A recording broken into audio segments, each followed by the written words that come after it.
ఓం శ్రీ గణేశాయ నమః. ఓం శ్రీ వేదవ్యాసాయ నమః. ఓం నమో భగవతే వాసుదేవాయ. మహాభారత గ్రంథ పారాయణలో భాగంగా ఈరోజు మనం 394వ రోజుకు చేరుకున్నాము. ద్రోణ పర్వంలో ఉన్నాము. ఈరోజు ద్రోణుడు కర్ణుడు పాండవ సేనను సంహరించుట, కర్ణుడు ఘటోత్కచుల మధ్య జరిగిన ఘోర యుద్ధం గురించి తెలుసుకోబోతున్నాము.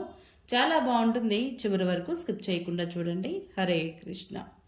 శుక్లాంబరధరం విష్ణుం శశివర్ణం చతుర్భుజం ప్రసన్నవదనం ధ్యాయేత్ సర్వవిఘ్నోపశాంతయే.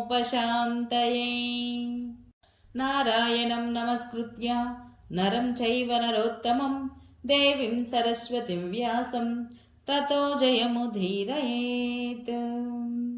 హరే కృష్ణ. ఇక మనం పారాయణ ప్రారంభించుకుందాము.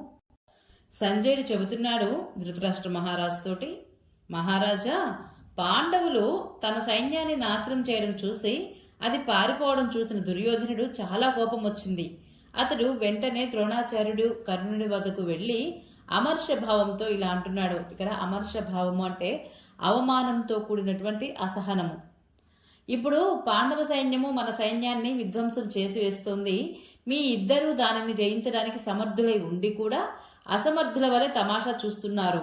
మీరు నన్ను విడిచి పెట్టదలుచుకోకపోతే మీ యోగ్యతకు తగినట్లుగా పరాక్రమించి యుద్ధం చేయండి అన్నాడు. ఆ వ్యంగ్యోక్తులను విని ఆ ఇద్దరు వీరులు కూడా పాండవులను ఎదిరించడానికి ముందుకు కదిలారు. అలాగే పాండవులు కూడా తమ సైన్యంతో పదే పదే అట్టహాసం చేస్తూ వారిద్దరి మీద విరుచుకుపడ్డారు.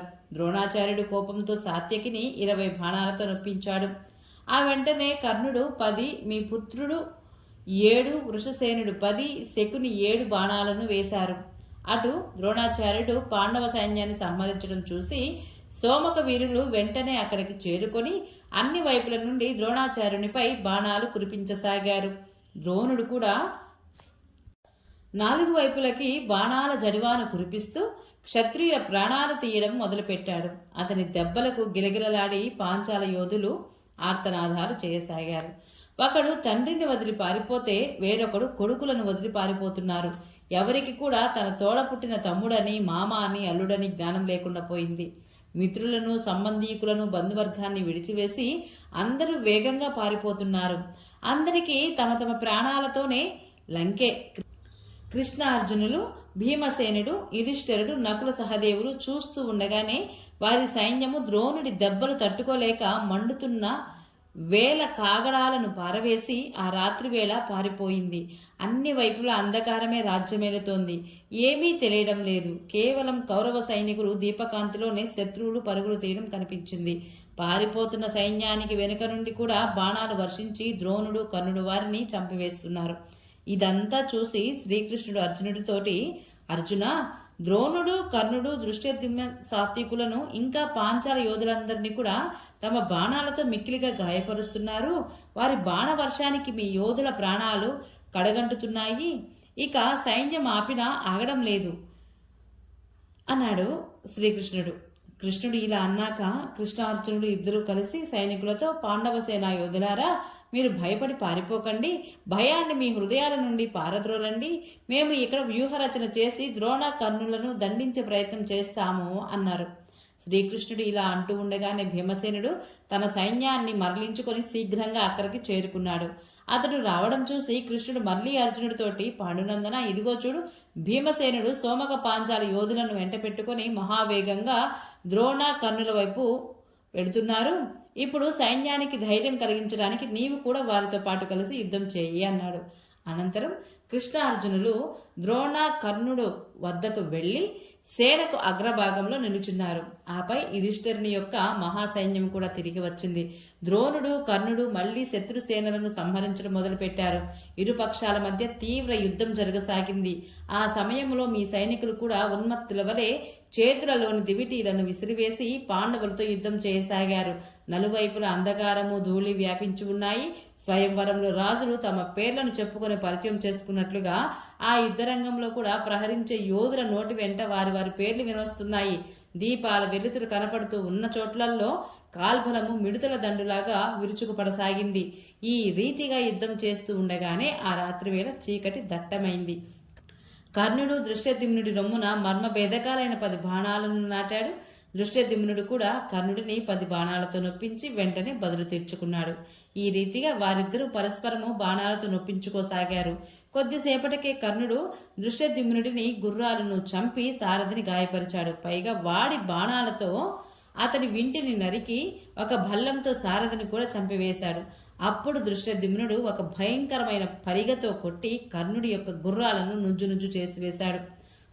ఆపై యుధిష్ఠిరుని సైన్యంలోకి వెళ్లి సహదేవుని రథమెక్కాడు. ఇక్కడ కర్ణుని యొక్క సారథి అతని రథానికి కొత్త గుర్రాలను కట్టాడు.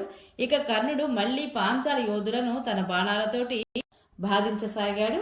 అందుకని ఆ సైన్యము భయపడిపోయి యుద్ధం నుండి పారిపోయింది. ఆ సమయంలో పాంచాల సృంజయులకు ఆకు చప్పుడైన కర్ణుడు వస్తున్నాడని సందేహించేంతగా భయం కలిగింది.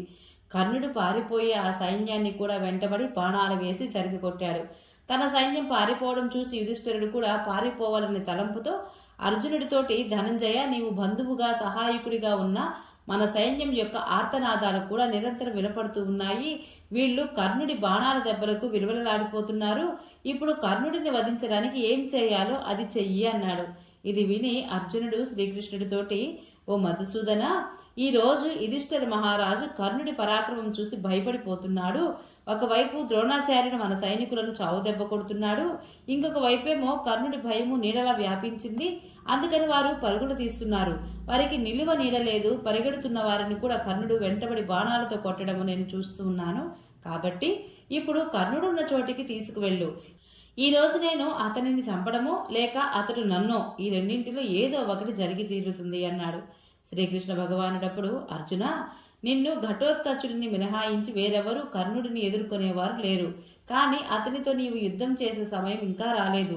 కారణమేమంటే అతని వద్ద ఇంద్రుడిచ్చిన అమోఘమైన శక్తి ఉంది.